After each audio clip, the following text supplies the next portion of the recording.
Hello दोस्तों, चलिए आज आपको एक और नई कहानी सुनाते हैं। लेकिन इससे पहले आपको एक काम करना है। जो भी लोग पहली बार चैनल पर आए हैं तो प्लीज़ सबसे पहले चैनल को सब्सक्राइब कर लें। लाल रंग का बटन है उसको दबा दें और घंटी है साथ में उसको भी प्रेस कर दें ताकि आपको सारी वीडियोस का नोटिफिकेशन मिल जाए और कोई भी कहानी आप मिस ना कर पाए, क्योंकि मैं ऐसी इंटरेस्टिंग कहानी आपके लिए डेली ही अपलोड करती हूँ। तो चलिए फिर कहानी को शुरू करते हैं।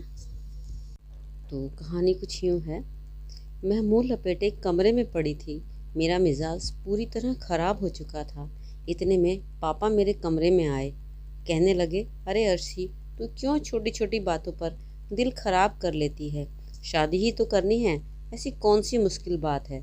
चल अब ये गोलियां खा ले, देखना कितनी जल्दी तेरी शादी हो जाएगी। मैंने अजीब सी नज़रों से पापा की तरफ देखा। भला इन नीली पीली गोलियों से मेरी शादी का क्या ताल्लुक था? पापा ने मुझे ज़बरदस्ती उठाकर बिठाया और कहने लगे, इतना सोचने की क्या ज़रूरत है? मैं तेरा बाप हूँ और जो भी करूँगा तेरे हक में बेहतर ही करूँगा।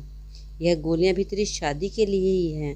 पापा की बात मेरे सर के ऊपर से जा रही थी, लेकिन पापा के आगे मेरी कहाँ चलती, इसलिए मैंने खामोशी से वह गोलियाँ खा ली। मैंने पापा से पूछा कि ये किस चीज़ की गोलियाँ हैं और अब कहाँ से लाए हैं? तो पापा ने मेरी बातों का जवाब देने की बजाय मुझे अपनी पिछली बातों के किस्से सुनाने शुरू कर दिए। मैं बहुत ध्यान से पापा की बातें सुन रही थी। पता नहीं मेरी किस्मत में क्या लिखा था। 38 साल की उम्र में भी मैं अपने बाप की दहलीज पर बैठी हुई थी, जबकि मेरी उम्र की सारी लड़कियां अब तक 4 बच्चों की माँ बन चुकी थी। मैं तो किसी की शादी में भी जाती तो एक कोने में छुप कर बैठ जाया करती थी। लोगों की चुभती नज़रें और सवाल मुझ पर किसी पल भी चैन नहीं लेने देते। अब तक न जाने कितने लोग मेरा रिश्ता लेकर हमारे घर आए थे, लेकिन जाने से पहले वह इनकार करना ना भूलते। कभी मैं अपना चेहरा आईने में देखती तो कभी अपने बालों में उतरती चांदनी को महसूस कर आंसू बहाने लगती।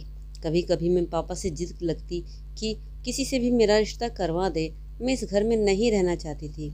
हर लड़की की तरह मेरी भी ख्वाहिश थी कि मेरी ज़िंदगी में कोई मर्द हो जिसे मैं अपना कह सकूं और इसके साथ अपना दुख सुख बांट सकूं। मेरी ज़िंदगी में मेरे बूढ़े बाप के सिवा और कोई नहीं था। और बहुत सी बातें ऐसी होती हैं जो इंसान अपने माँ बाप से नहीं बल्कि अपने जीवन साथी से करते हैं, लेकिन वह जीवन साथी शायद मेरी किस्मत में लिखा ही नहीं गया था। मैं अब इन हालात से तंग आ चुकी थी। अब जब भी पापा से शादी की बात करती या कोई रिश्ते वाले इनकार करके जाते तो पापा वही 7 गोलियां लेकर मेरे पास आ जाते और गोलियां खिलाकर कहते कि देखना जल्दी तेरी शादी हो जाएगी। कभी कभी तो मुझे लगता कि उम्र के साथ साथ पापा का दिमाग भी खराब हो गया है। भला गोलियां खाने से किसी की शादी कैसे हो सकती थी? जब तक पापा खुद किसी अच्छी जगह मेरा रिश्ता ना करवा देते, गोलियों से कुछ नहीं होना था। गोलियों के आसरे मैं 5 साल गुजार चुकी थी।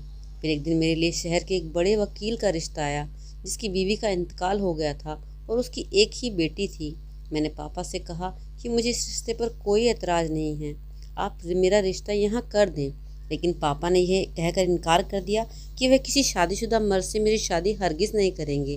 पापा की इस बात पर मुझे बहुत गुस्सा आया था। अब मैं कोई 16 साल की जवान लड़की नहीं रही थी जिसके लिए पापा के लिए मनपसंद रिश्ता आते। पापा की इस ख्वाहिश ने मेरी उम्र निकाल दी थी, लेकिन पापा को अब भी इस बात का एहसास नहीं हुआ था। मैं गुस्से में वापस अपने कमरे में चली गई। कुछ देर ही पापा कमरे में दरवाज़ा जोर जोर से बजाने लगे। मजबूरन मुझे दरवाज़ा खोलना पड़ा, लेकिन मैंने सोच लिया था कि मैं पापा से कोई बात नहीं करूंगी। जब पापा को मेरे जज्बात की परवाह नहीं थी और ना ही मेरी बढ़ती उम्र का एहसास था, तो मुझे भी उनसे कोई बात नहीं करनी थी। पापा कमरे में आए और आकर मुझसे समझाने लगे कि ऐसी इतनी जल्दबाजी अच्छी नहीं है, तेरी किस्मत में बहुत अच्छा लड़का लिखा है। मैंने गुस्से से पापा से कहा कि वह अच्छा लड़का कब आएगा, जब मैं बूढ़ी हो जाऊंगी, क्योंकि आधी उम्र गुजर चुकी है। पापा ने वही 7 गोलियां दूध और गिलास मेरे आगे रख दिया। कहने लगे, उसे पी लो, फिर देखना कैसा अच्छा लड़का मिलेगा। मैंने पापा से साफ साफ कहा कि अब मुझे कोई गोलियां नहीं खानी हैं।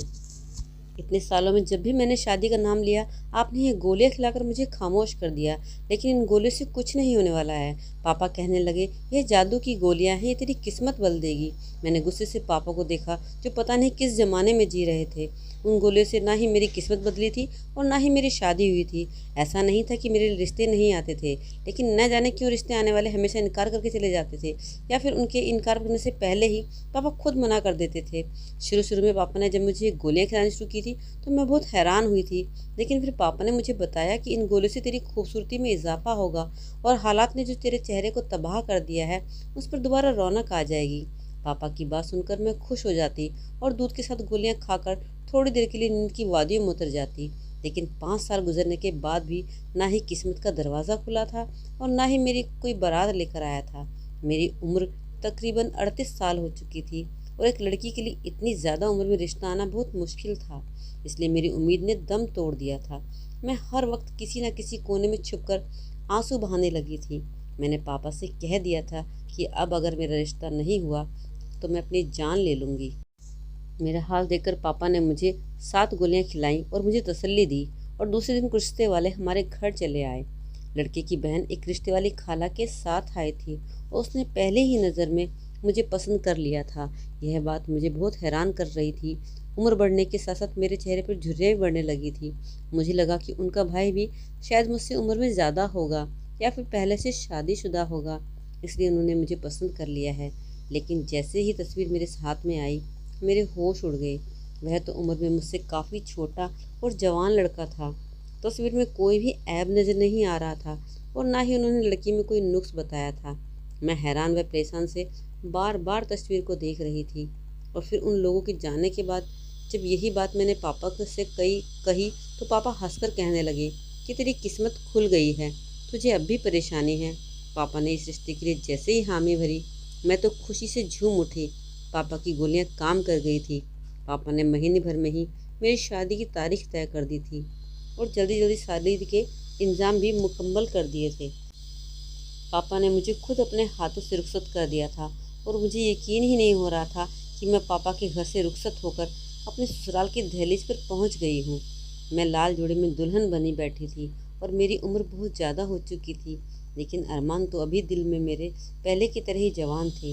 यह मेरी पहली ही शादी थी और इस शादी को लेकर मैंने बहुत सालों सब्र किया था और आज यह जब रात आई थी तो मैं खुशी से पागल हो रही थी। कितने सालों से यह ख्वाहिश किसी चिंगारी की तरह मेरे मन में दबी हुई थी कि मेरी ज़िंदगी में भी कोई मर्द हो जो मुझे चाहे, जिसके लिए मैं सब कुछ हूँ और जो मेरे लिए सारी दुनिया के सामने खड़ा हो जाए। और आज यह चिंगारी बुझ गई थी क्योंकि मैं निकाह करके उस घर चली आई थी। 38 साल की उम्र में दुल्हन बनना एक अलग ही तजुर्बा था और मैं बार बार खुद को आईने में देख रही थी। दिल में बहुत सवाल उठ रहे थे। मैं कहीं ज़्यादा उम्र की तो नहीं मालूम हो रही हूँ? कहीं ऐसा ना हो कि शादी की पहली ही रात मैं अपने पति के दिल में जगह ना बना पाऊँ, वो मुझे बूढ़ी ना समझ बैठे। मैंने शादी से पहले अपने बाल भी रंगवा लिए थे।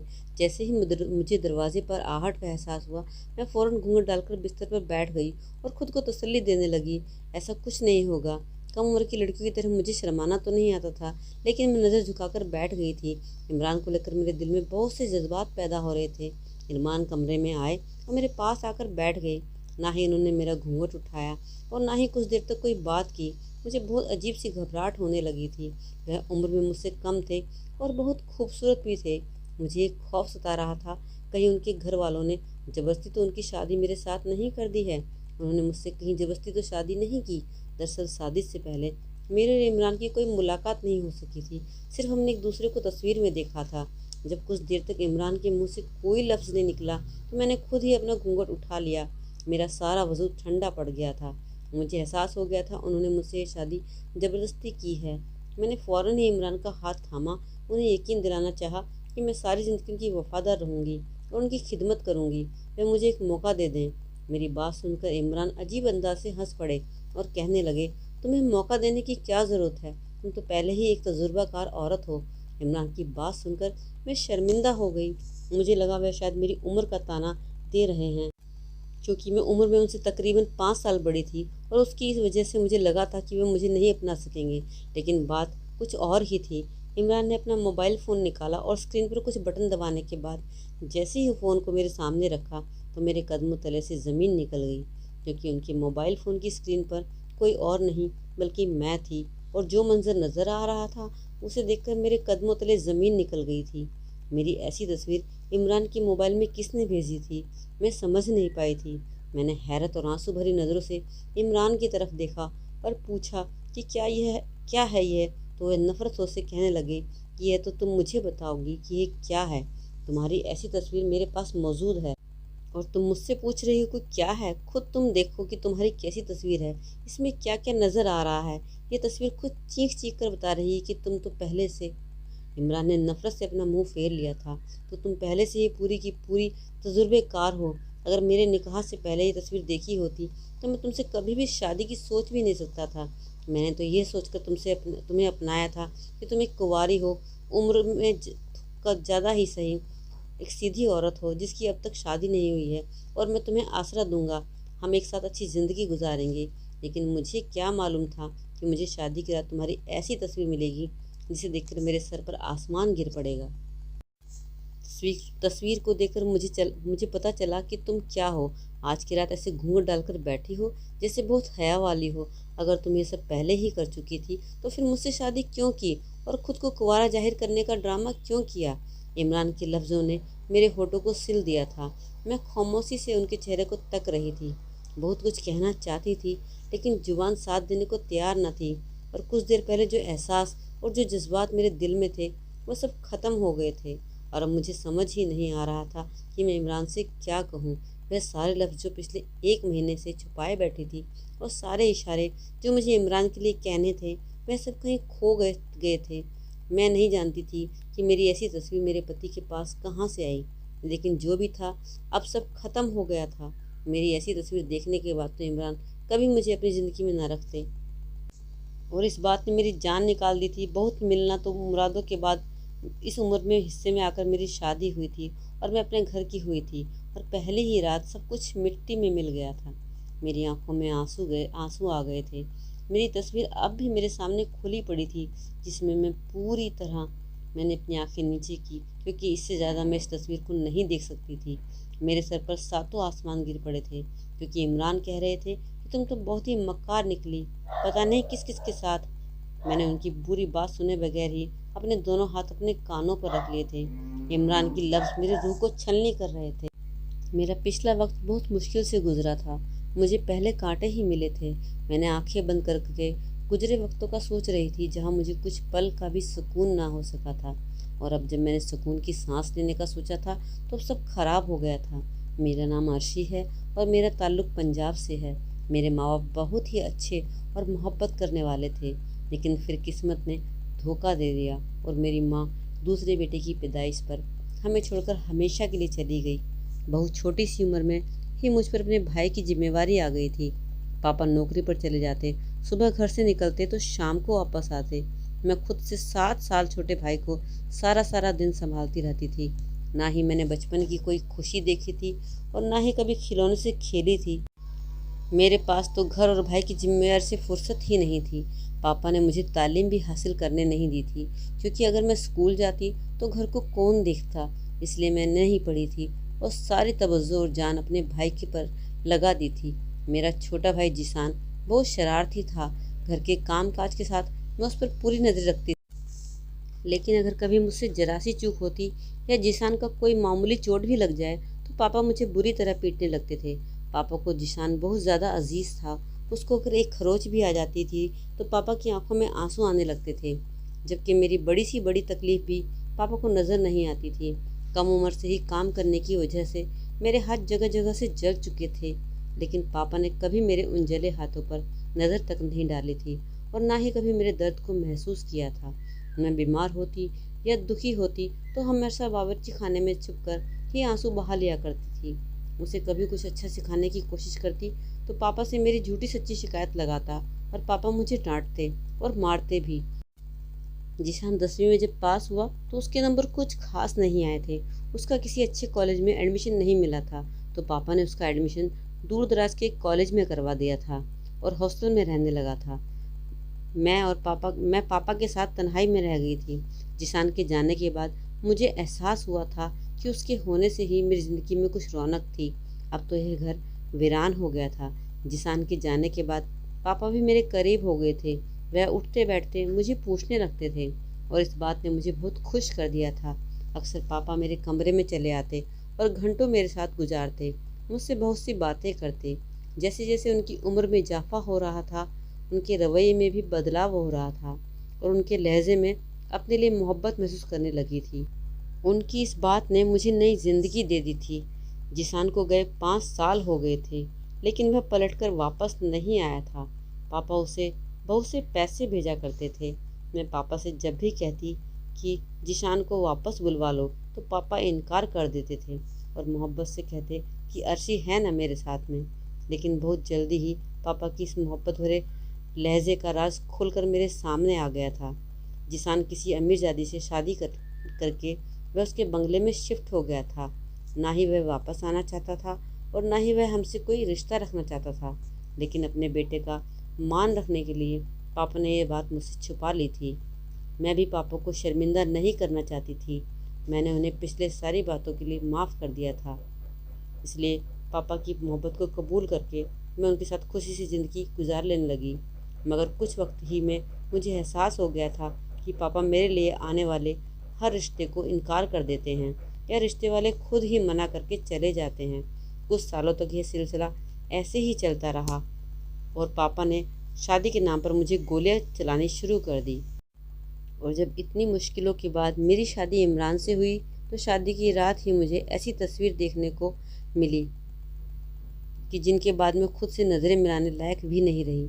मैंने लड़खड़ाते हुए लहजे में इमरान को बताना चाहा कि ये तस्वीर मेरी नहीं है और ना ही मुझे इनके बारे में कुछ पता है। मगर मेरी बात सुनकर इमरान मुझे बहुत नफ़रत से देखने लगे और कहने लगे कि तुम बड़ी ढीठ हो जो झूठ पर झूठ बोल रही हो। गौर से देखो, ये तुम्हारा ही कमरा है, तुम्हारा ही बिस्तर है। और तो गौर से देखो, वाकई ही वह मेरा कमरा था। दीवार पर वही नीला रंग था, मेरी बर्बादी की दास्तां सुना रहा था। मुझे खुद मालूम नहीं था कि मेरी ऐसी तस्वीर कब और किसने ली, मगर इमरान मेरी बात मानने को तैयार नहीं थे। बहुत इंतज़ार और मुरादों के बाद मेरी शादी हुई थी और शादी की पहली रात ही मैं बर्बाद हो गई थी। इमरान ने मुझसे कहा था कि मैं एक रात उनके साथ गुजार सकती हूँ, लेकिन आने वाली सुबह हमारा कोई ताल्लुक़ नहीं होगा। इमरान की इस बात ने मेरे रोंगटे खड़े कर दिए थे। मैं वापस अपने बाप के घर नहीं जाना चाहती थी। मैं इमरान के कदमों में बैठकर हाथ जोड़कर मिन्नतें करने लगी कि ये तस्वीर मेरी नहीं है। मैंने कभी ऐसी तस्वीर नहीं बनवाई और ना ही मैं कोई गिरी हुई घटिया लड़की हूँ। मैंने तो इज़्ज़त से आपके साथ शादी की है और आपके साथ ज़िंदगी गुजारना चाहती हूँ। लेकिन इमरान पर मेरी किसी बात का कोई असर नहीं हो रहा था। सारी रात इमरान के आगे हाथ जोड़कर गुजर गई थी और सुबह के वक्त जब उनकी बड़ी बहन कमरे में आई तो इमरान ने उन्हें सारी हकीकत बताकर अपना फैसला सुना दिया था। जब वह मुझे अपनी ज़िंदगी में बर्दाश्त नहीं करना चाहता है। इमरान की बड़ी बहन मेरी ननद मेरी सारी बातें सुनी और इमरान से कहा कि जल्दी में कोई फ़ैसला मत लो, आराम से इस मामले को हल करो। कोई ऐसी बात कबूल करने के लिए ये जब तैयार नहीं है, ये तस्वीर उसकी नहीं है, तो फिर हमें पहले पूरे मामले को पता लगा लेना चाहिए। कहीं ऐसा ना हो कि गुस्से में आकर तुम्हें। इमरान की बहन की बात सुनकर मैं हैरान रह गई थी। मेरी तस्वीर देखने के बावजूद भी वह मेरे खिलाफ नहीं थी, बल्कि मुझे एक मौका देना चाहती थी। वह बहुत नरमी से मुझसे पूछने लगी कि ये कैसे मुमकिन है कि किसने तुम्हारी ऐसी तस्वीर बनाई है और तुम्हें पता भी नहीं है। तुम क्या नींद में की दवा लेती हो? मैंने अपनी ननंद को बताया कि ऐसी तो कोई बात नहीं है, लेकिन जब भी मैं पापा की दी हुई गोलियाँ खाती हूँ तो मुझे गहरी नींद आती है। मेरी बात सुनकर उसे हैरानी हुई कि तुम क्या खाती हो, कि तुम्हारे पापा तुम्हें कौन सी गोलियाँ खिलाते थे। और फिर उन्होंने मुझे बताया कि फिर मैंने उन्हें बताया कि वो मुझे शादी के लिए 7 गोलियाँ खिलाते थे। यह बात सुनकर इमरान और मेरी ननद दोनों चौंक उठे और कहने लगे, ऐसी कौन सी गोली आती है? तुम शायद पढ़ी लिखी नहीं हो और सारी ज़िंदगी अपने बाप के साथ घर में ही रही हो, इसलिए उनकी बात पर यकीन करती चली गई। दाल में कुछ न कुछ काला ज़रूर है, क्योंकि तुम्हारा बाप तुम्हारी शादी नहीं करवाना चाहता था। और यह बात मुझे रिश्ते वालों ने बताई थी कि तुम्हारे बाप ने आज तक तुम्हारे घर आने वाले हर रिश्ते को खुद ठुकराया था। अगर तुम्हें इस बात पर कोई शक नहीं है कि यह तस्वीर तुमने अपनी मर्ज़ी से बनवाई है, तो हम अभी सच का पता लगा लेते हैं। इमरान ने पहले तो इस बात को मालूम किया कि यह तस्वीर कहाँ से आई है। फिर उन्हें पता चला गया कि यह तस्वीर किसी और ने नहीं बल्कि मेरे बाप ने भेजी थी। और तस्वीर में मैं अपने ही कमरे में बिस्तर पर मौजूद थी और मेरे साथ कोई मर्द भी था जिसका चेहरा तस्वीर में नहीं था। मैं बिस्तर पर जिस हालत में पड़ी थी वह देखकर मैं शर्मिंदगी से ज़मीन पर गिर रही थी। और फिर जब इमरान को पता चल गया कि यह तस्वीर मेरे बाप ने भेजी है तो उन्होंने मेरे बाप को बुलाया और कहा कि मैं किसी कीमत पर अर्शी को नहीं छोड़ूंगा, इसलिए बेहतर है कि आप सारा सच खुद ही बता दीजिए। मेरे बाप ने अजीब सी नज़रों से मेरी तरफ देखा और कहने लगे, मैं अर्शी की शादी नहीं कराना चाहता था। अपने इकलौते बेटे को मैंने ये सोचकर बहुत मोहब्बत से बड़ा किया था कि वह मेरे बुढ़ापे का सहारा बनेगा, मगर वह मुझे छोड़कर चला गया। मैं उस उम्र के हिस्से में तन्हा नहीं रहना चाहता था, इसलिए मैंने फैसला कर लिया था कि मैं कभी भी अर्शी को शादी नहीं करने दूंगा। लेकिन फिर शादी के नाम पर अर्शी ने खुदकुशी करने की धमकी दी, तो मुझे मजबूरन तुमसे शादी करनी पड़ी, उसे ये दिखाने के लिए कि मैं उसकी शादी के खिलाफ़ नहीं हूँ। मगर सच तो यह था कि मैं कभी नहीं चाहता था कि अर्शी अपने घर की हो, इसलिए मैंने जानबूझकर ऐसी तस्वीर खींची और तुम्हें भेज दी। इन तस्वीरों में अर्शी के साथ कोई और नहीं बल्कि मैं हूँ। अर्शी नींद की दवा के असर में थी, वही दवा जो शादी के नाम पर मैं उसको खिलाकर सुला दिया करता था। मैंने सोचा था कि अर्शी की ऐसी तस्वीर देखकर तुम उसे फ़ौरन तलाक दे दोगे, लेकिन जब रात भर अर्शी घर नहीं आई तो मैं जान गया कि तुम आम मर्दों जैसे नहीं हो। अपने बाप की यह बात सुनकर मेरे होश उड़ गए थे। मेरे बाप ने सिर्फ अपने बुढ़ापे को बचाने के लिए मेरी शादी ना करने का फ़ैसला किया था, ना ही मेरी ख्वाहिशों की परवाह की थी और ना ही मेरे जज्बातों का एहसास किया था। अगर आप समझदारी से काम ना लेते तो शायद मेरा घर आज तबाह हो जाता और पापा अपने फैसले में कामयाब हो जाते। इमरान ने मुझसे माफ़ी मांगकर मुझे गले से लगा लिया था कि एक तस्वीर के पीछे उन्होंने मेरे बारे में बहुत गलत सोचा था और मेरी ननद की मैं शुक्रगुजार थी। पापा को भी मैंने माफ़ कर दिया था, क्योंकि वे जैसे भी थे मेरे बाप थे और उन्होंने जो कुछ भी किया था वह तन्हाई के खौफ से किया था। दोस्तों, आप ही बताइए कि आपने कभी ऐसे माँ बाप देखे हैं या ऐसे कोई लोग देखे हैं जो अपनी औलाद की शादी करने से डरते हैं, सिर्फ इसलिए कि उनकी औलाद उनकी से दूर ना चली जाए। तो कहानी कैसी लगी ज़रूर कमेंट सेक्शन में जाके बताइएगा, और अर्शी के बाप को क्या ऐसा करना चाहिए था ये भी ज़रूर बताइएगा। चलिए फिर कहानी में मिलते हैं अगली